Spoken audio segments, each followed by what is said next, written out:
this video, we're going to go over the POV niche. Accounts like this get millions of views per video. Let's look at one of the videos to see how it's done.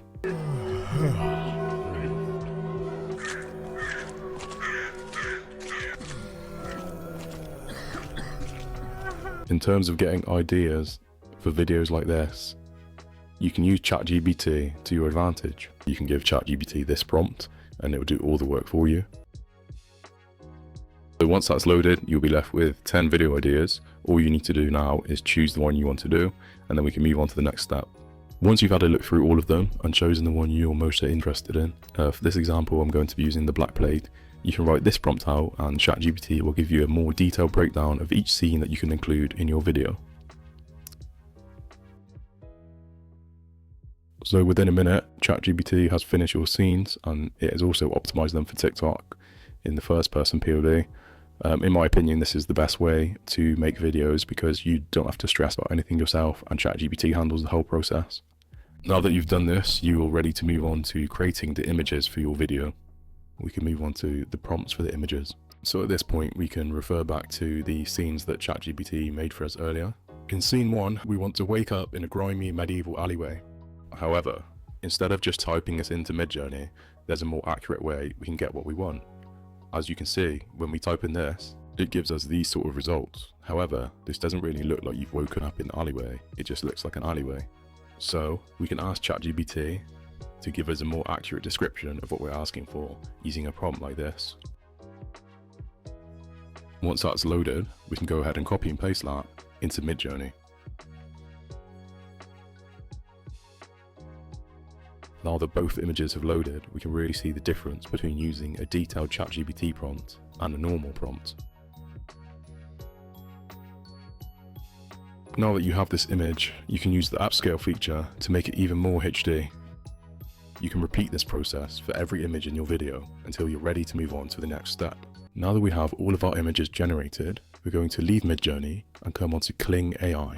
The tab that we'll be using today is AI Videos. Now it's time to save your image on Midjourney and import it into Kling AI.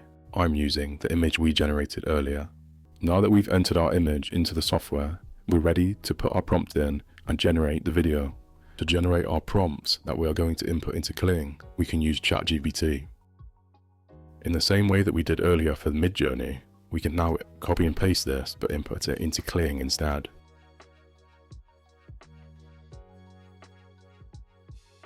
And now we can hit generate and our video will be created.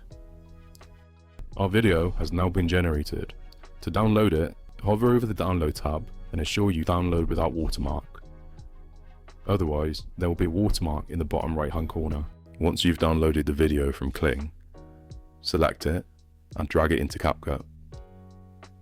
You can now add text to the video by using the text tab at the top of the screen and clicking on the blue cross. Then you can drag the text, grab the text by the right hand side corner and drag it to fill the video length. Now click on the text and edit the text.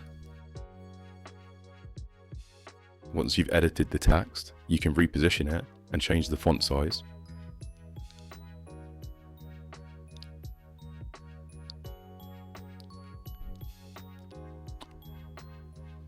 And then drag it upwards to reposition it on the top of the screen.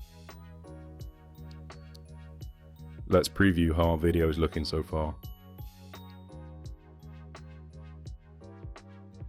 Now we need to add sound effects to the video. If you've already watched the video on how to add sound effects, you can skip this part. Once you're in 11 Labs, go on the sound effects tab on the left hand side. Go to settings. Put the prompt influence to 80% and the duration to 5 seconds, otherwise it will generate a sound that is way too long for what you need. We need to give 11 Labs prompts that will match the video we're trying to create. So for this example, I'll type this prompt and see what it gives us. Let's test out the different sounds that 11 Labs created for us.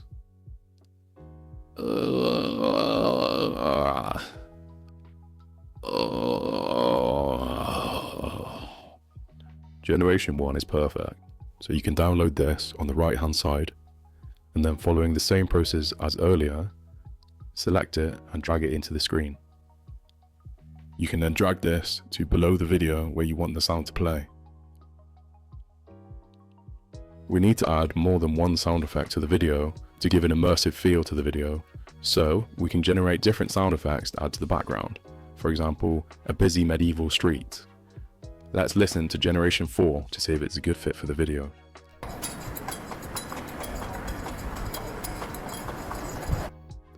I'm happy with that, so I'll download it and repeat the process. If you're struggling to think of sound effects on your own, you can use ChatGPT again to help you out. Just upload the image and then give this prompt, and ChatGPT will give you background sound effects ready for that image. You can create and add as many sound effects as you want until you get the desired result and your video feels immersive. Once you've uploaded all of your sounds, you can listen to it and then adjust any of the sounds that you feel need to be louder or quieter. You can do this by clicking on them and then going to the volume button and dragging it upwards or downwards. This way you can scale the sounds and make sure they're all the right pitch. Once you start adding the rest of your images and videos, you can add transitions between each video. For example, a black fade. To do this, go to the Transitions tab, click the black fade, and drag it onto the middle parting between the two videos. To extend the length of this transition, you can increase the duration. You can repeat this process for the rest of the videos and combine them all together with sound effects until you have a finished product. Once your video is finished, go to the top right hand side and click export, and then you are ready to upload it onto TikTok. I'd recommend exporting at 1080p and 30 fps, otherwise TikTok will downgrade your video and make it bad quality.